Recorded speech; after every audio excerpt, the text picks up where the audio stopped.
Hi, ಎಲ್ಲರಿಗೂ ನಮಸ್ಕಾರ. ಇವತ್ತು ಪಾನಿಪುರಿ ತಿನ್ನಬೇಕು ಅಂತ ತುಂಬ ಅನ್ನಿಸ್ತಾ ಇತ್ತು. ಮನೇಲೇ ಪಾನಿ ಎಲ್ಲ ರೆಡಿ ಮಾಡ್ಕೊಳ್ಳೋಣ ಅಂತ ರೆಡಿ ಮಾಡ್ಕೊಳ್ತಾ ಇದ್ದೀವಿ. ಬನ್ನಿ ಹೇಗೆ ಮಾಡೋದು ನೋಡೋಣ. ಫಸ್ಟು ಇದು ರೆಡಿಮೇಡ್ ಪಾನಿಪುರಿನ ಎಣ್ಣೆಲಿ ಹಾಕಿ ಕರ್ಕೊಳ್ತಾ ಇದ್ದೀವಿ. ಇದು ರಾಗಿ ಪಾನಿಪುರಿ ಅಂತ. ಎಲ್ಲನೂ ಚೆನ್ನಾಗಿ ಉಬ್ಬಿ ಬಂದಿತ್ತು, ರುಚಿನೂ ಅಷ್ಟೇ ಚೆನ್ನಾಗೇ ಇತ್ತು.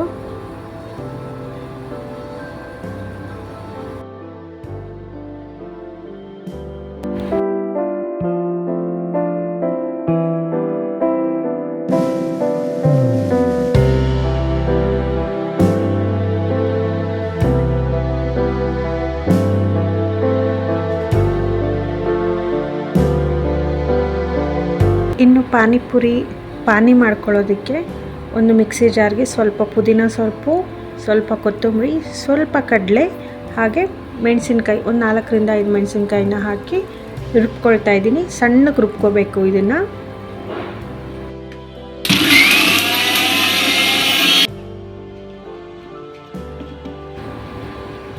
ಇದು ರುಬ್ಬಿದ ಮೇಲೆ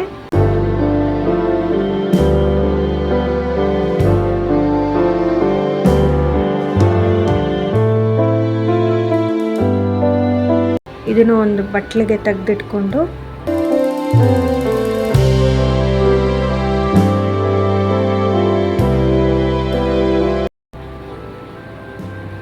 ಆಮೇಲೆ ಒಂದು ಪಾತ್ರೆಗೆ ಹಾಕಿ ಎಷ್ಟು ಬೇಕೋ ಅಷ್ಟು ನೀರು, ಸ್ವಲ್ಪ ನಿಂಬೆಹಣ್ಣು ಹಿಂಡಿ, ರುಚಿಗೆ ತಕ್ಕಷ್ಟು ಉಪ್ಪು, ಸ್ವಲ್ಪ ಚಾಟ್ ಮಸಾಲ ಇದ್ದರೆ ಹಾಕ್ಕೋಬೋದು, ಇಲ್ಲ ಸ್ಕಿಪ್ ಮಾಡ್ಬೋದು. ಚಾಟ್ ಮಸಾಲ ಹಾಕಿದ್ರೆ ರುಚಿ ಸ್ವಲ್ಪ ಚೆನ್ನಾಗಿರುತ್ತೆ.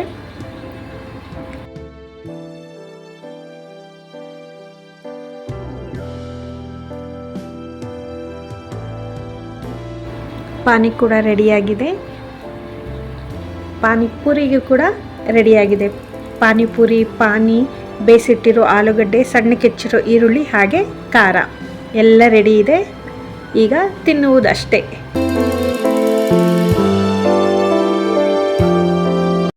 ಒಂದು ಬಟ್ಲ ತಗೊಂಡು ಪಾನಿಪುರಿನ ಸೆಂಟ್ರಲ್ ಆ ರೀತಿ ಒಡ್ಕೊಂಡು ಆಲೂಗಡ್ಡೆ, ಈರುಳ್ಳಿ, ಚೋಚೋ, ಪಾನಿ ಹಾಕ್ಕೊಂಡು ತಿನ್ನೋದು. ತುಂಬಾ ಚೆನ್ನಾಗಿ ಬಂದಿತ್ತು. ನನ್ನ ಮಗ ನನಗೆ ಮಾಡಿಕೊಡ್ತಾ ಇದ್ದಾನೆ ಇಲ್ಲಿ.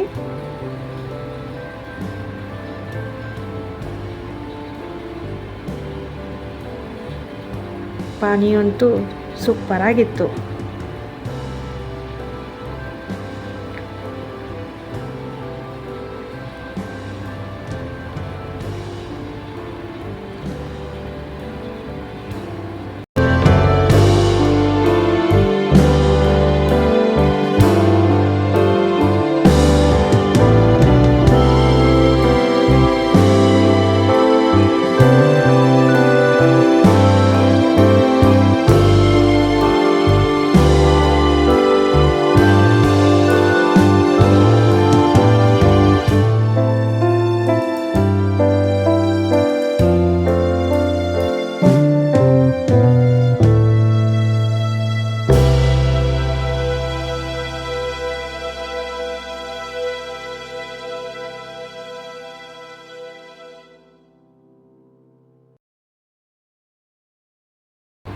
ಈ ವಿಡಿಯೋ ನಿಮಗೆ ಇಷ್ಟವಾದಲ್ಲಿ ದಯವಿಟ್ಟು ಕಮೆಂಟ್ ಮಾಡಿ, ಲೈಕ್ ಮಾಡಿ, ಶೇರ್ ಮಾಡಿ, ಸಬ್ಸ್ಕ್ರೈಬ್ ಮಾಡೋದನ್ನು ಮಾತ್ರ ಮರಿಬೇಡಿ. Thank you.